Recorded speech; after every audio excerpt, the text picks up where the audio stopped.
আসসালামু আলাইকুম, welcome to let's cook with Disha. আপনাদেরকে মগজ ভুনা রেসিপি করে দেখাবো।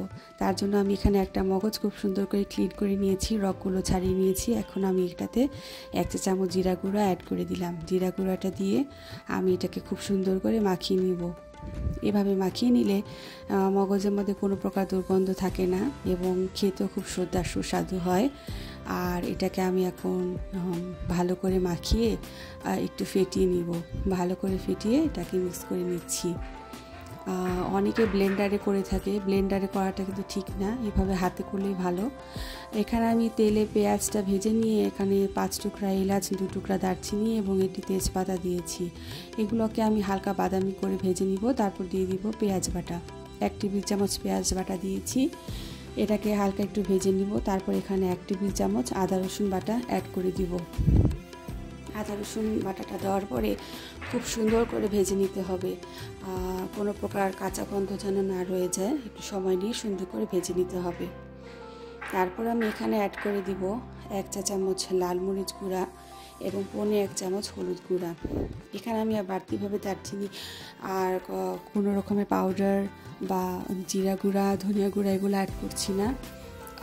শুধু গোটা মশলাগুলো দিয়েছি এবং হলুদ, মরিচ, আদা রসুন এবং পেঁয়াজ বাটা এগুলো দিয়ে আমি এটাকে খুব সুন্দর করে মশলাটা কষাতে থাকবো। সামান্য একটু পানি দিয়ে দিলাম এবং লবণটা আপনারা আপনাদের স্বাদ অনুযায়ী দিয়ে নেবেন। মগজ ভুনা তো আমাদের সবারই খুব পছন্দের, কিন্তু আমরা অনেকেই আছি যারা কীভাবে পারফেক্টভাবে রান্না করতে হয়, টেস্টি উপায়ে রান্না করতে হয় তা জানি না। তো তাদের জন্য আমি মূলত আজকে রেসিপিটা করে দেখাচ্ছি।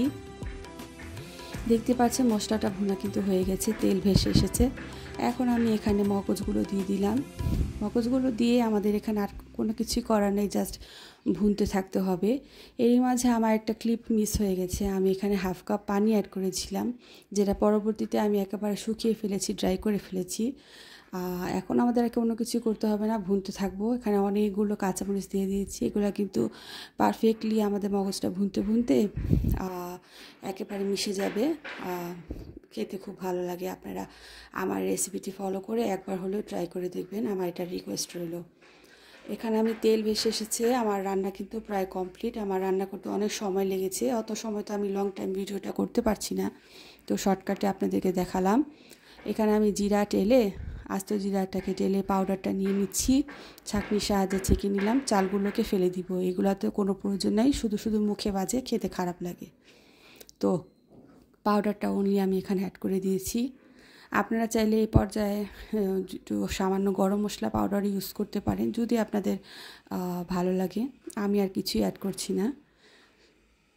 আমার রান্না প্রায় কমপ্লিট হয়ে এসেছে। এটা আপনারা পরোটা, নান রুটি বা সাদা ভাতের সাথে খেতে পারেন, যে যেভাবে পছন্দ করেন।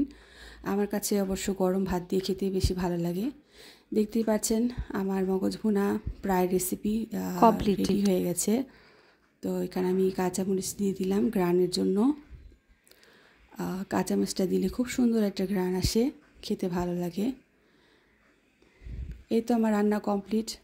আশা করি সবার ভালো লেগেছে। ভালো লাগলে লাইক, কমেন্ট, শেয়ার করবেন, আমাকে সাপোর্ট করবেন। হাফেজ।